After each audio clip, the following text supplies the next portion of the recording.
নমস্কার, শুভ সকাল। আজ ২৬শে সেপ্টেম্বর শুক্রবার। পঞ্জিকা অনুসারে আজ আশ্বিন শুক্লা চতুর্থী তিথি। আজ দেবী পক্ষের চতুর্থী। নবরাত্রিতে আজ আরাধনা দেবী কুষ্মান্ডার। মেষ, বৃষ ও মিথুন রাশির জাতকদের ভাগ্যে আজ কি আছে জেনে নিন। মেষ রাশি, ভবিষ্যতের কথা চিন্তা করে আজ সতর্ক পদক্ষেপ করুন মেষ রাশির জাতকরা। কর্মপ্রার্থীরা আজ ভালো চাকরির সন্ধান পেতে পারেন। ব্যবসায় নতুন উদ্যম নিয়ে কাজ শুরু করলে সাফল্য পাবেন। বেহিসেবি খরচ হওয়ার যোগ রয়েছে। বিদেশে পড়াশোনা করার সুযোগ পেতে পারেন। দীর্ঘদিনের পুরনো অসুখ ফিরে আসায় ভোগান্তি বাড়বে।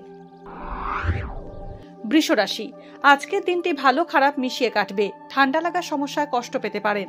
অর্থ সঞ্চয় ভালো হবে। ব্যবসায় লাভ না হলেও খুব একটা বেশি লোকসান হবে না। শৌখিন দ্রব্য উপহার পেতে পারেন। ছাত্রছাত্রীদের পড়াশোনায় মনোযোগের অভাব থাকায় পরীক্ষার ফল ভালো হবে না। মিথুন রাশি, মামলা মোকদ্দমার কারণে খরচ বাড়তে পারে। কর্মক্ষেত্রে উপযুক্ত সুযোগে সদ্ব্যবহার করলে আর্থিক শ্রীবৃদ্ধি হবে। ছোট ভাই বোনের থেকে আজ কোনো উপকার পেতে পারেন। কর্মক্ষেত্রে বহুদিন ধরে আটকে থাকা অর্থ আজ পেয়ে যাবেন। মায়ের স্বাস্থ্য নিয়ে উদ্বেগ বাড়বে।